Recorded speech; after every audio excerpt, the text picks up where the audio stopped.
네, 오늘 1강 문제풀이 한번 해보도록 하겠습니다. 자, 올해는 선생님이 조금 바빠서 영상을 조금 띄엄띄엄 올릴 수도 있습니다. 하지만 최선을 다해서 일단은 고등 영상을 이제 올리기로 마음을 먹었기 때문에 조금 늦더라도 하나하나씩 차근차근 한번 올려보도록 하겠습니다. 자, 그러면 1강 개념 다지기 한번 살펴보도록 할게요. 일본은 하와이 진주만을 기습 공격하며 아시아 태평양 전쟁을 일으켰다라고 했는데, 자, 이건 뭐죠? 오겠죠? 그죠? 자, 진주만을 기습 공격해서 태평양 전쟁 일으켰습니다. O입니다.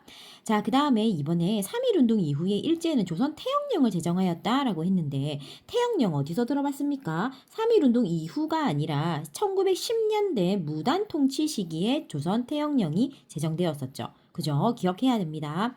3.1운동은 1920년, 즉 3.1운동을 기점으로 해서 1920년대엔 문화 통치로 바뀌었고, 1910년대는 무단 통치였기 때문에 조선 태영령이 있었다라는 거 기억합니다. 그래서 자, 이거는 X가 되겠습니다. 3.1운동 이후에 X치고 무단 통치 또는 1910년대라고 적어야 하겠죠.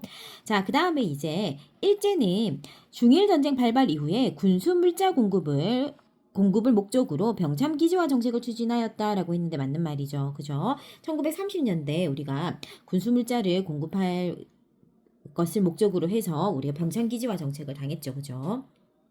자, 그러면 2번으로 한번 가봅시다. 자, 3.1운동 이후에 일제는 부면 협의회를 설치하였다라고 했는데, 자, 답은 니은이 됩니다. 3.1운동 이후라고 했으니까 1920년대란 말이지. 그지? 그러면 1920년대면 문화 정치를 살펴봐야 되고, 문화 통치에 보면 부면협의회를 설치했다라는 말이 있습니다. 그래서 선생님이 그게 유명무실했다. 지방의회 같은 걸만 만들고 했지만, 별로 이름만 이제 만든다라고 있었던 것이지, 실제로 뭐 시민들이 정치에 참여한다든지 그런 것들은 존재하지 않았다, 일어나지 않았다라고 했고요. 중추원 어디서 들어봤습니까? 중추원은 1910년대 우리가 그죠? 조선 총독부 이야기 할 때 잠깐 언급한 적이 있습니다. 그래서 기억 아니고 니은이 됩니다.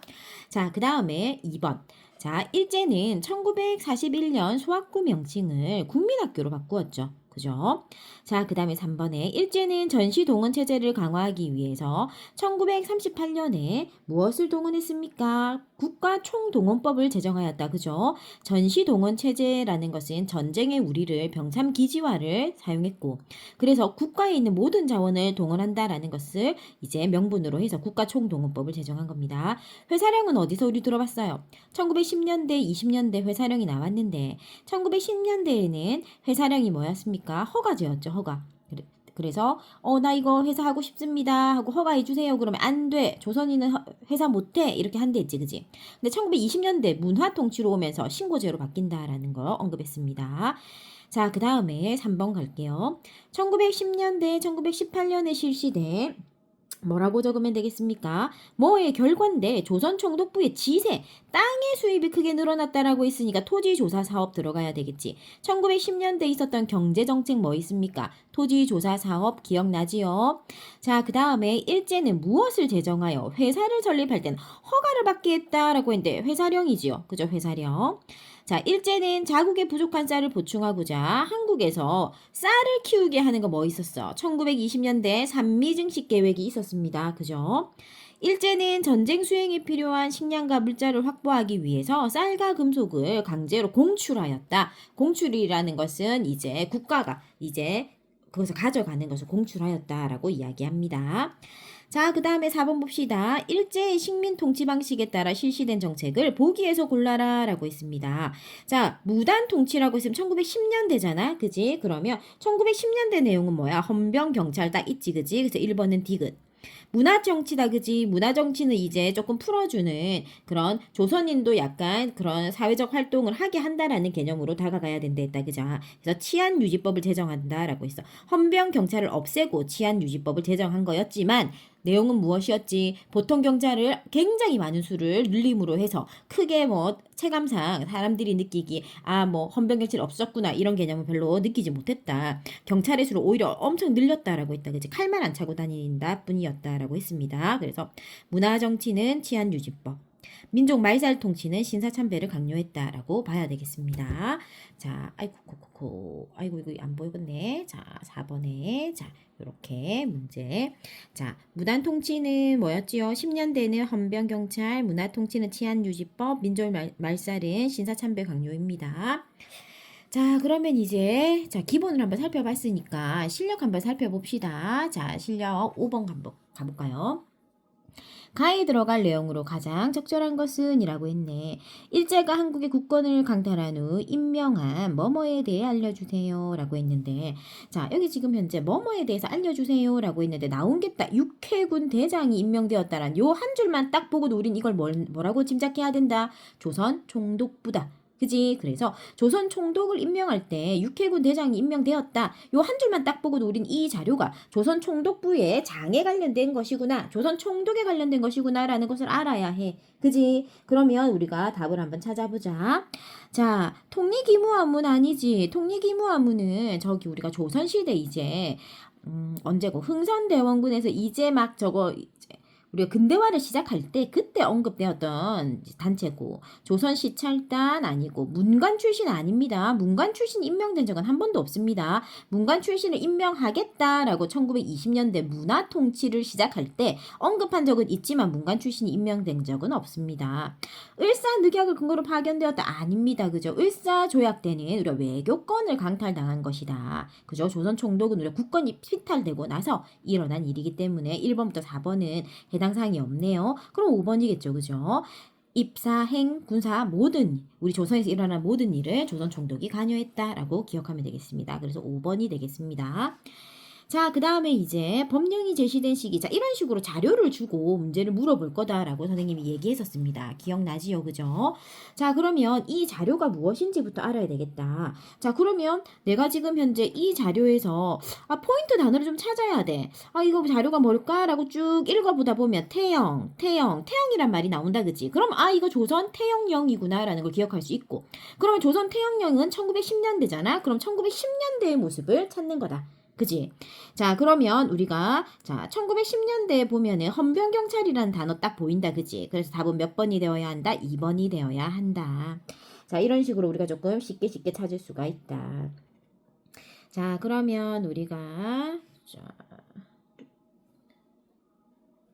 다음 장으로 한번 넘어가 보도록 합시다. 혹시 여기에서 이거 지금 현재 무엇이었는지 좀 잘 모르겠는데요. 이런 거는 다 몇 년대예요. 궁금한 사람이 있을 수도 있을 것 같다. 그치? 자, 그러면 우리가 일본식 이름을 강요한다라는 거 한 30년대 정도 생각하시면 됩니다. 이거는 우리가 이제 내선일체, 그래서 조선인을 일본인으로 만든다라고 하면서 일본식 성명을 강요했기 때문에 이거는 1930년대 정도로 우리가 민족 말살 통치 시기다라고 보면 되겠습니다. 그죠? 그 다음에 이것도 국민학교 등장하는 것도 우리가 40년대, 그죠? 국민학교는. 그 다음에 한글 신문을 보는 시민이 있다라고 했거든. 그지? 이런 것도 신문을 볼 수 있게 해준다라는 것도 1920년대 이후나 되어야지, 문화통치 시기나 되어야지 신문을 보게 해줬다. 그 다음 만민공동회가 등장했다라고 했다. 그지? 그래서 만민공동회는 우리가 독립협회 때 일어났던 거니까 훨씬 전이다라고 볼 수 있겠어요. 그래서 선생님 만약에 선생님처럼 제가 앞에 내용을 다 기억하고 있지 못하는데요 라고 이야기한다면, 자, 어떻게 해야 되죠? 앞에를 최대한 찾아야 돼요. 지금 현재 1단원 우리가 문제풀이를 하고 있잖아. 그러면 현재 1단원 문제풀이를 하고 있으면 1단원에서 배웠던 포인트 단어들이 충분히 나와. 어떤 포인트 단어들이 있어? 국민학교, 헌병경찰, 일본식 성명, 한글신문 이런 것들. 그런 것들 포인트 단어를 통해서 내가 1910년도, 20년도, 30년대 통치 방식이 머릿속에 들어있으면 충분히 골라낼 수 있는 것들이다. 그리고 내가 그게 다 안 들어가 있다 하더라도 헌병경찰이 1900 지금 10년대의 이야기다라는 게 머릿속에 들어가 있으면 충분히 문제를 골라낼 수가 있다. 그래서 나의 지식 여부에 따라서 포인트 단어를 찾아서 문제를 풀 수 있도록 노력해야 하고, 그리고 선생님이 늘 강조하지만 문제집에서 문제를 풀 때는 자신의 지식을 테스트하는 용으로 써서는 안 된다. 어떻게 하라고 했죠? 앞에를 계속 디벼가지고 여기에 나오는 것들, 이게 태영령이 맞는지 자료를 찾아. 그러면 내가 태영이다, 태영령이 맞다라고 짐작해서 찾았지만, 그죠? 그렇다 하지만 앞으로 돌아가. 그래, 태영령에 대한 자료가 있을 거잖아. 그걸 옆에다가 기재를 해. 태형령은 어떻고 저쩌고 하고 자세한 내용들까지 공부할 때는 넓게 공부하는 거야. 그지? 그렇게 해서 막 기재를 하고 그 다음에 이런 것들도 내가 잘 모르겠다면 앞에 몇 년도에서 일어난 이야기인지 또는 세세한 내용이 있는지를 살펴보고 그 세세한 내용들을 다 기록을 해. 기록을 하고 나서 문제 답을 체킹하는 거야. 알았죠? 그래서 문제를 그냥 단순히 문제 읽고 아 뭐지 하면서 자기 머릿속에 있는 지식만으로 이거 체킹하는 거는 찍는 거다. 나는 그거 문제 푸는 건데 아니야. 그건 잘못된 생각. 그거는 그걸 문제를 푼다라고 말하기가 힘들어. 그지? 그래서 그건 찍는 거야. 그러니까 한 번 본 내용을 내 머릿속에 있는 지식만으로 문제를 풀겠다. 그런 생각은 버리도록 합니다. 알았죠? 자, 그래서 아직 1학년이기 때문에 방대한 양을 세세하게 공부하고 그리고 이제 자꾸 반복적으로 봄으로 해서 머릿속에 이제 암기할 수 있도록 그렇게 해야 될 것 같아요. 그래서 선생님은 문제 푸는 방법 잘 알겠지요? 그죠? 자, 5번 같은 경우에도 만약 조선 총독에 관련된 이야기였다. 그런데 내가 조선 총독에 대한 내용을 잘 몰랐다. 그러면 밑에다가 조선 총독에 대한 내용을 다 일일이 이제 자료를 찾아서 적는 것이 좋습니다. 알았지요? 그래서 이런 식으로 문제를 푼다가 아니라 문제를 공부한다라고 개념을 바꾸어 생각하는 것이 좋을 것 같습니다. 알았죠? 문제 푸는 방법에 대해서 선생님 잠깐 설명했습니다. 자, 그러면 우리가 오늘은 10번까지만 한번 살펴보도록 하겠습니다. 지금 선생님 문제풀이를 하다 보니까 카메라를 어떻게 둬야 될지 몰라가지고 지금 조금 자, 그러면 일단 7번을 살펴보도록 할게요. 자, 지금 자, 7번. 자, 가에 들어갈 내용으로 적절한 것은 이라고 했습니다. 자, 지금 보면 우리 모둠이 발표한 뭐뭐 땡땡땡 시기에 일제가 실시한 정책에 대해 조사해 보았니? 라고 하네요. 자, 그러면 보자. 식민통치의 재정을 확보하기 위한 그럼 이 재정 확보라는 글에서 우리는 무엇을 알 수가 있지요? 아, 이거 경제구나. 토지조사 사업이네. 그러면 이 친구가 말하고 있는 건 1910년도의 이야기다. 그 다음에 일제가 관리와 교사에게 제복을 입고 칼을 차게 했어. 오, 헌병경찰 얘기한다. 그죠? 그러면 얘는 지금 현재 1910년대 이야기를 하고 있구나.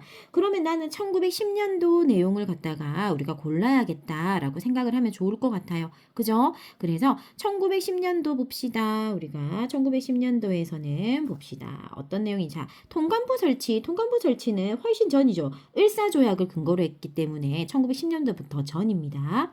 자, 그 다음에 가부개혁을 단행하였다. 가부개혁도 우리가 이제 식민지가 되기 전에 있었던 일입니다. 그죠? 1800년대 일입니다. 두 개는.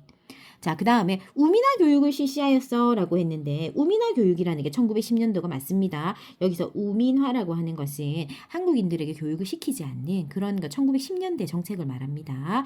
자, 그 다음에 회사 설립을 신고제가 아니고 허가제다라고 고쳐야 되겠죠. 그죠? 신고제는 1920년대. 그 다음 토지 소유자에게 지게를 발급하였다라는 것은 대한제국 때 광무개혁 때 일어난 일입니다. 알았죠? 그래서 자, 나 이런 거 앞에 지나간 거 통관부, 가부개혁, 광무개혁 이거는 1학기 때 우리가 이미 시험을 친 거기 때문에 잘 기억이 안 납니다. 라고 해도 우민화 교육이라고 하는 이 단어를 보고 1910년대를 짐작할 수 있어야 할 겁니다. 자, 신고제는 아까 1920년대라고 했잖아요. 그죠? 그러니까 답은 3번밖에 될 게 없다. 자, 이 문제도 내가 잘 모른다. 그럼 어떻게 해야 되죠? 자, 통관부가 언제 일어났니? 가부개혁이 언제 일어났는지 신고제는 X하고 허가제로 고치고 또 지게를 발급한 언제였는지를 갖다가 자, 내가 일일이 다 찾기 힘들면 답지에 보면 해설이 참 잘 나와 있죠. 그죠? 그거를 보고 매번 적으면서 반복적으로 봐도 좋습니다. 매번 적다 보면 머릿속에 암기가 어느 정도 또 이루어지는 부분도 있습니다. 자, 그렇게 해서 문제를 자, 역사적 지식이 조금 내가 앞에 부분 많이 잊어버렸기 때문에 힘들다. 그러면 그런 식으로 공부하는 방법을 추천합니다. 자, 그 다음에 8번 한번 보도록 하겠습니다. 자, 8번 한번 볼까요?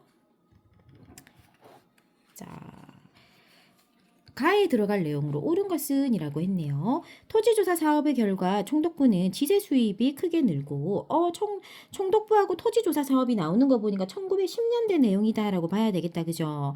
그래서 이 토지는 어떤 회사에서 했죠? 동양척식 주식회사입니다. 자, 이거는 약간 단답형 문제와 같습니다. 그래서 1910년대 토지조사 사업은 동양척식 주식회사에서 이루어졌구나 하는 거 단답형으로 우리가 볼 수 있겠습니다.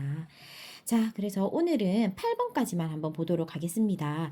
자, 그래서 다음 시간에 9번부터 해서 서술형까지 나머지 문제를 한번 살펴보도록 할 거고요. 선생님 또 카메라 각도를 조금 어떻게 하면 조금 더 잘 할 수 있는지를 조금 연구를 해 오도록 하겠습니다. 자, 그러면 다음 시간에 보도록 할게요.